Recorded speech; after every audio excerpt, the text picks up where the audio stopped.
I've also signed my part in the divorce papers so that I can divorce you anytime. I can live without you. Do you understand? That's enough. After he spent all my money for his own selfish desires, I swore to myself that I would ruin his social life. My name is Tracy, and I turned 35 years old this year. Recently, my life has finally settled down and peaceful days have returned. It all started when I became friends with a certain person I worked with at the same company. That person was Kevin, who later became my husband. Kevin and I were close enough to drink together even after everyone else had left the company drinking party.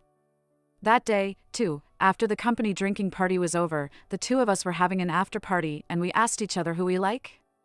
We got excited talking about things like that, and by the time we realized it, the last train had already gone. By the way, I was interested in him at the time, and he had apparently been interested in me for a long time, so we disappeared into the night town together since there was no last train available. We spent the night together and started dating. I had just turned 30 at the time and was thinking that I wanted to get married soon. So I said to him, "It is me being selfish, but if we're going to date at this age, please date me with marriage in mind." Of course, I'm glad as that's the plan, but I'm kinda lame to be proposed to, aren't I?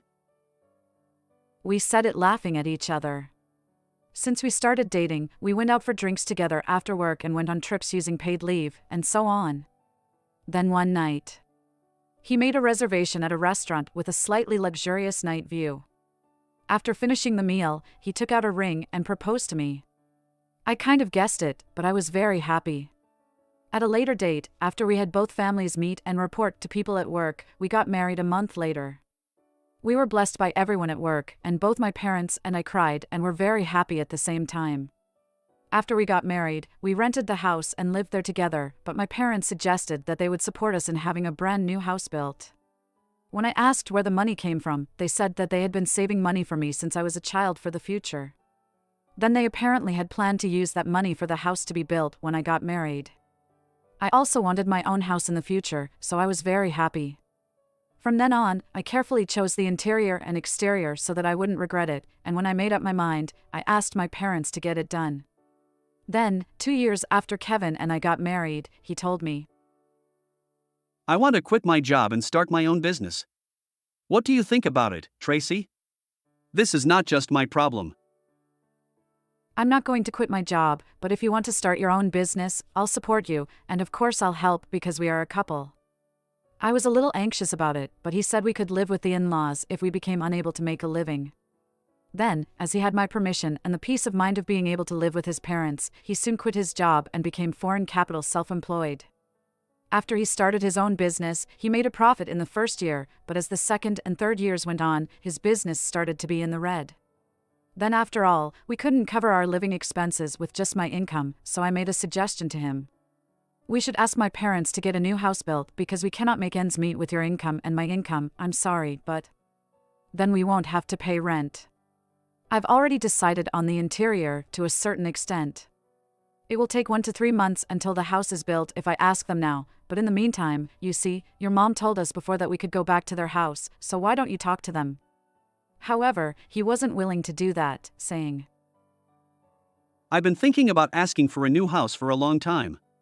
But it's not a good idea to go back to their house, because I'm the one who decided to start my own business and I can't just go back there so openly. Besides, my sister is apparently at their house now. I was disgusted that he still couldn't let go of his vanity during a situation like this. I mean, he easily said yes to the new house, though.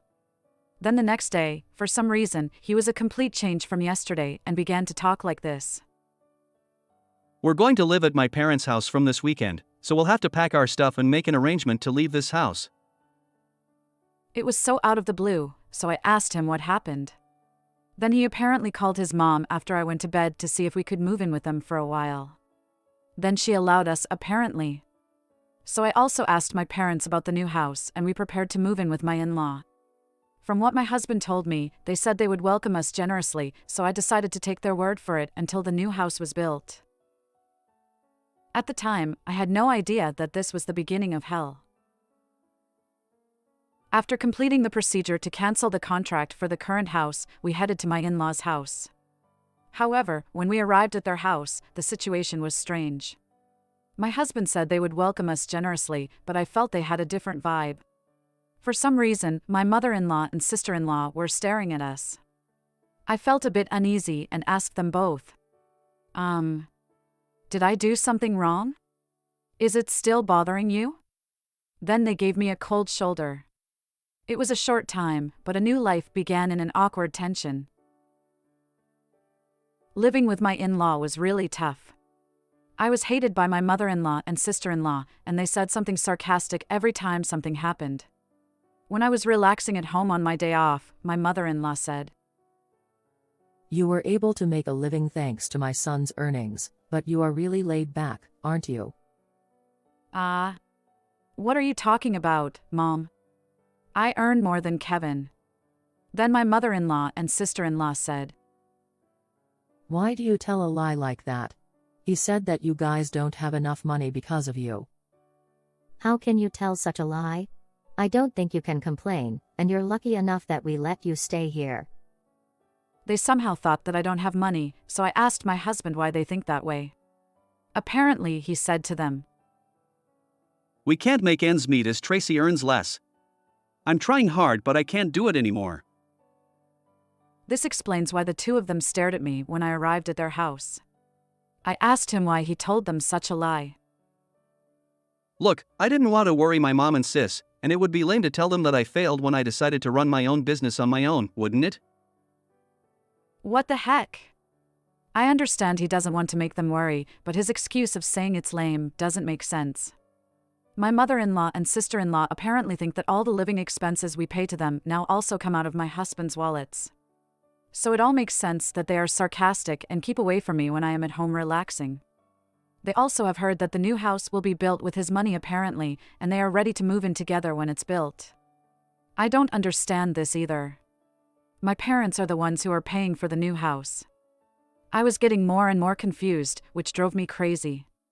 Neither of them has any money, as their mother-in-law retired and is now living on a pension, and their sister-in-law is an absolute NEET after she quit her job. So they put the bite on me as they think he has money. "Tracy, I heard that you are in charge of his money. I'm going out with friends soon, can you lend me $337? It's impossible for me to suddenly lend you $337. You're so stingy, aren't you?" Then my sister-in-law joined, saying, Yeah, she is. You're being fed by Kevin, aren't you? It's all the money I earned, so why do I have to be told this? I couldn't stand it from the bottom of my heart. Then my husband joined the conversation and said, It's my money, so don't be stingy, okay? It's not a problem at all, Mom. Really? Thanks as usual. When compared to that, you don't know how to relax, do you, Tracy? Kevin, don't you have any for your sister? I want to buy something too, and want about $205. Okay. You have $205 in your wallet, don't you, Tracy? Give it to her quickly. As vain as ever, he forced me to hand them over. On top of that, it seems he can't stop lying anymore, saying, You're living a luxurious life like this thanks to me. I couldn't take it anymore, so I had a chat with him. Stop showing off. I can't stand it anymore.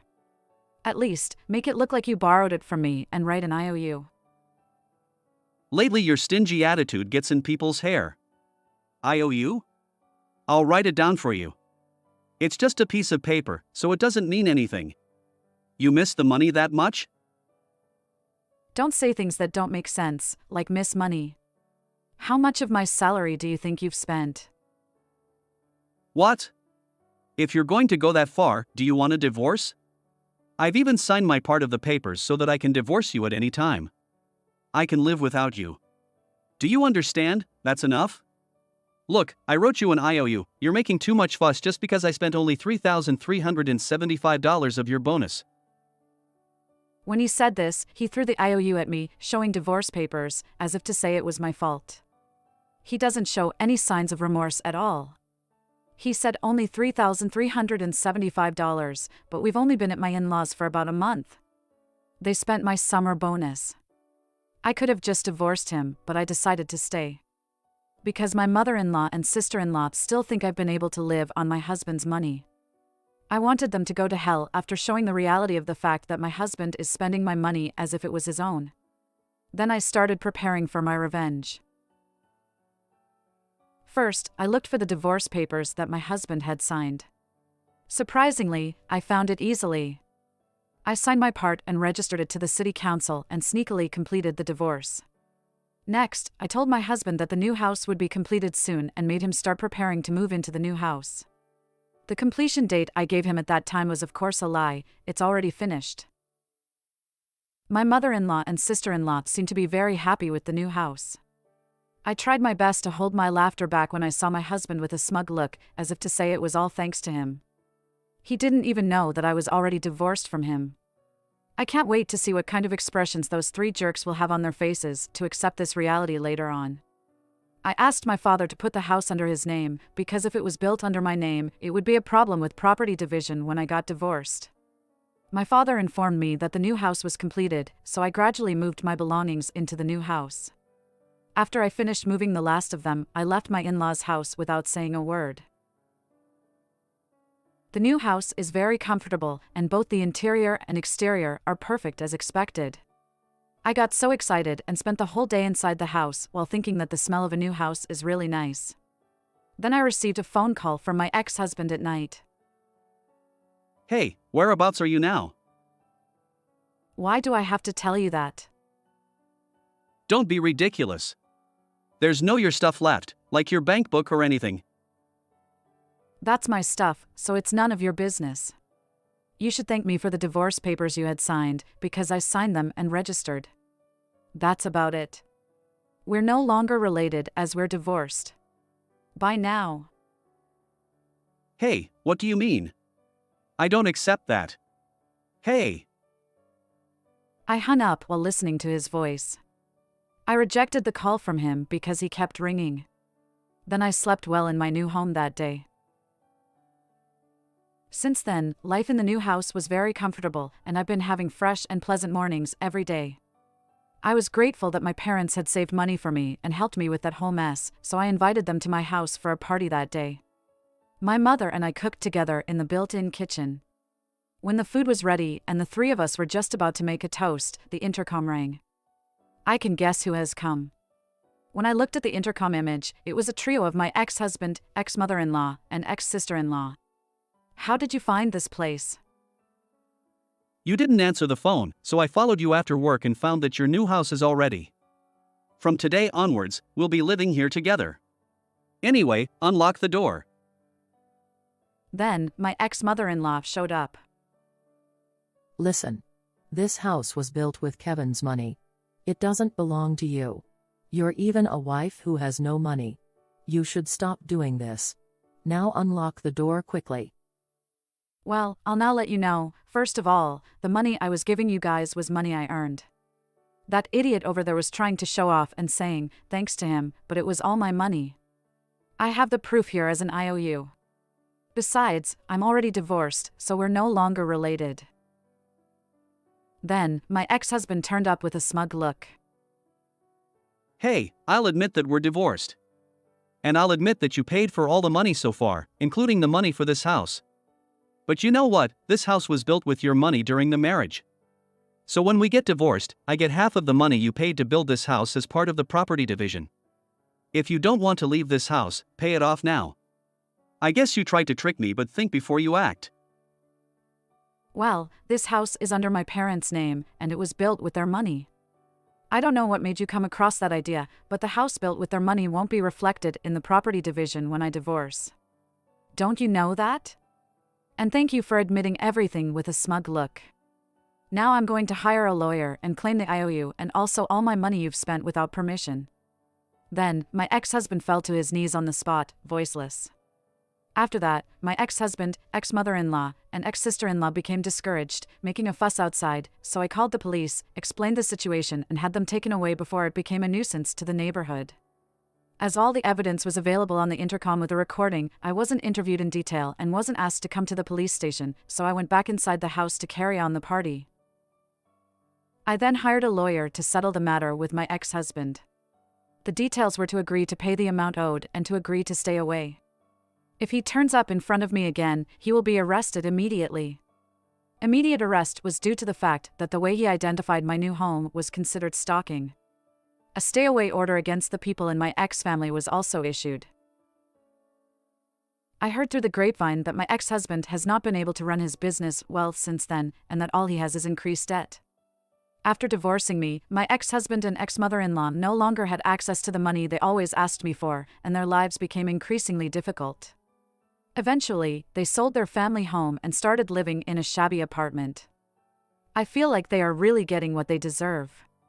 I, on the other hand, invited my parents to live with me in my new home, and the three of us are enjoying our new life together.